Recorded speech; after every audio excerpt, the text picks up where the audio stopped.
Assalamualaikum warahmatullahi wabarakatuh. Perkenalkan, nama saya Lailatul Muharrama dari kelas Biologi semester 5. Di sini saya akan memaparkan materi tentang ensefalokel. Ensefalokel merupakan suatu kelainan pada otak yang disebabkan kegagalan penutupan tuba neuralis sehingga terbentuk tonjolan isi tengkorak dan cairan cerebrospinal melalui jarak pada tulang tengkorak yang melewati batas normal yang diliputi oleh kulit. Kemudian penyebab ensefalokel pastinya tidak diketahui, namun ensefalokel bisa disebabkan oleh kegagalan tabung saraf untuk menutup sepenuhnya selama perkembangan janin. Kemudian penyembuhannya bisa dilakukan dengan cara operasi atau pembedahan yang bertujuan untuk memperbaiki bagian otak yang keluar dari tengkorak. Saya Lailatul Subahya. Di sini saya akan melanjutkan kelainan pada embrio yang kedua, yaitu kistis fibrosis. Apa sih kistis fibrosis ini? Nah, kistis fibrosis ini jenis penyakit genetika yang menyebabkan lendir-lendir di dalam tubuh menjadi kental dan lengket, sehingga menyumbat saluran-saluran dalam tubuh. Akibat kemumbatan ini, beberapa organ, terutama paru-paru dan sistem pencernaan, mengalami gangguan dan bahkan kerusakan. Nah, apa sih gejala dari kistis fibrosis ini? Gejalanya itu terjadi infeksi hidung, diabetes, kemandulan pada pria, kemudian gangguan hati. Nah, penyebab dari kistis fibrosis ini akibat adanya perubahan genetika di mana mempengaruhi sel-sel tubuh yang bertugas memproduksi lendir, sehingga kadar kekentalan dan kelengketan lendir tersebut menjadi sangat tinggi. Nah, bagaimana sih pengobatan kistis fibrosis ini? Dengan menggunakan antibiotik untuk melawan infeksi di dalam paru-paru, kemudian dengan terapi siklus pernafasan, kemudian dengan terapi oksigen.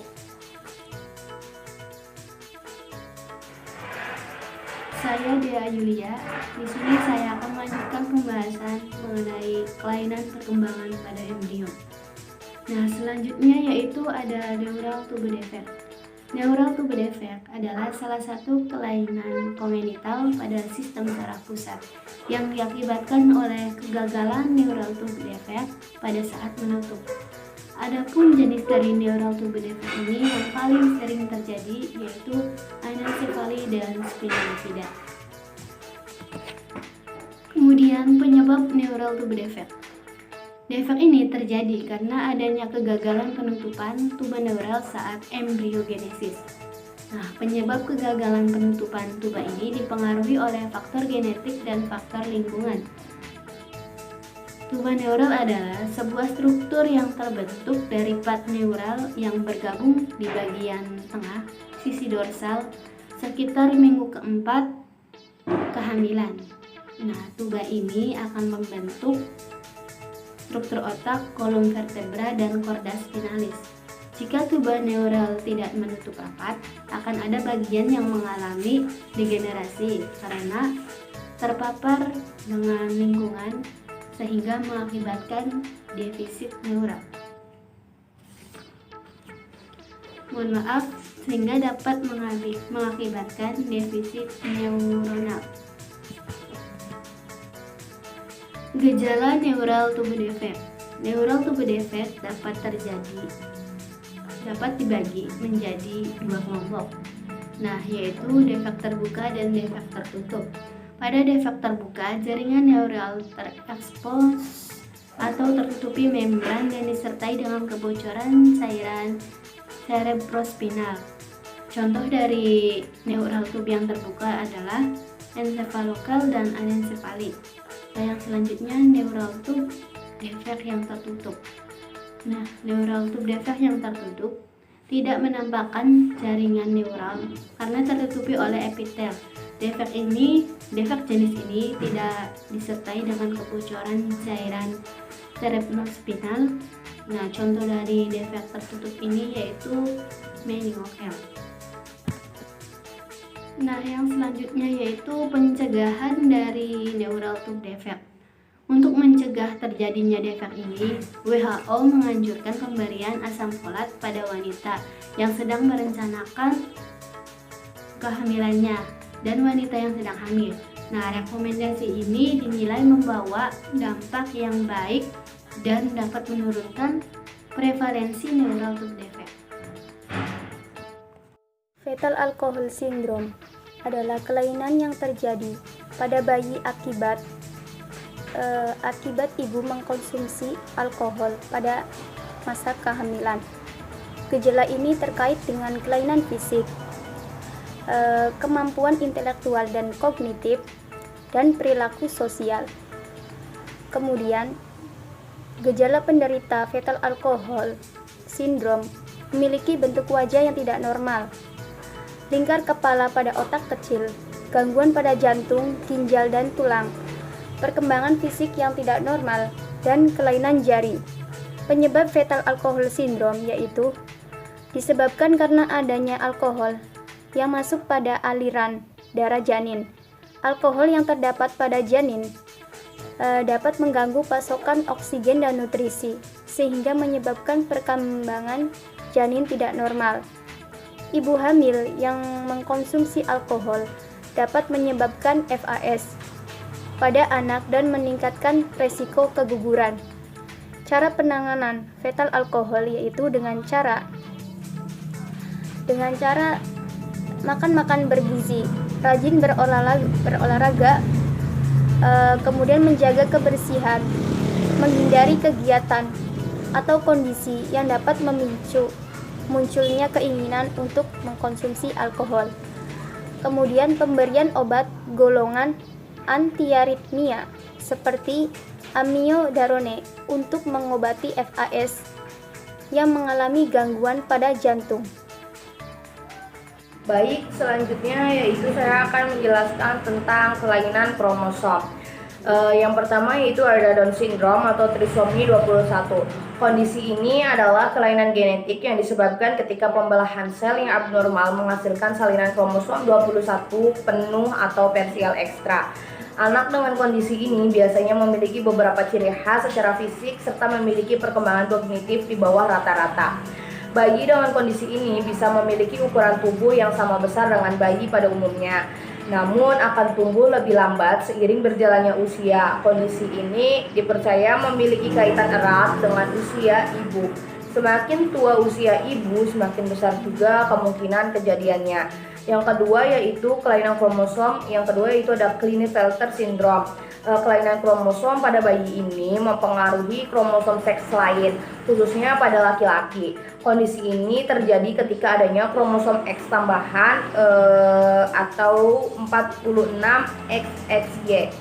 Langka terjadi sindrom ini mempengaruhi sekitar 1 dari 500 hingga 1000 bayi laki-laki. Anak laki-laki dengan sindrom Klinefelter akan memiliki lebih sedikit testosteron, sehingga juga mempengaruhi tingkat kesuburannya. Ciri khas sindrom ini ialah tubuh yang tinggi dan memiliki kemampuan kognitif yang kurang. Namun banyak kasus anak dengan sindrom ini bisa menjalani hidup yang sehat tanpa banyak gangguan yang mengancam jiwa. Selanjutnya yaitu ada sindrom Turner. Selain pada laki-laki, kelainan kromosom pada bayi juga bisa terjadi pada perempuan. Nah, sindrom Turner ini merupakan kelainan langka yang hanya terlihat pada wanita, terjadi pada 1 dari 4.000 bayi. Pada bayi perempuan normal, kromosom yang dimiliki seharusnya 2 kromosom seks. Bayi dengan sindrom Turner hanya mendapat 1 kromosom X atau 45X. Sindrom Turner tidak mempengaruhi kecerdasan, tetapi mempengaruhi postur tinggi badan dan kesuburan. Seiring berjalannya waktu, penderita sindrom ini mungkin bisa memiliki beberapa masalah kesehatan. Namun dengan perawatan yang tepat, wanita dengan sindrom Turner dapat menjalani hidup yang panjang dan sehat. Selanjutnya yaitu ada sindrom Edwards atau trisomi 18. Dibandingkan Down syndrome, kondisi ini bisa lebih jarang terjadi. Sindrom Edwards atau trisomi 18 terjadi sekitar 1 dari setiap 5.000 bayi yang lahir. Pada banyak kasus janin bisa mengalami keguguran pada trimester kedua maupun ketiga. Nah, bayi yang terlahir dengan kondisi ini sebagian besar terjadi pada bayi perempuan. Bayi dengan kondisi ini akan memiliki banyak masalah kesehatan serius dan cacat fisik. Selanjutnya yaitu sindrom Parau atau yang biasa disebut dengan trisomi 13. Seperti sindrom Edwards, trisomi 13 atau sindrom Parau juga lebih jarang terjadi dibandingkan Down syndrome. Kondisi ini terjadi ketika bayi memiliki 3 salinan kromosom ke-13 yang seharusnya hanya terdapat 2 salinan. Mungkin itu penjelasan dari saya mengenai kelainan kromosom. Selanjutnya ada kesimpulan.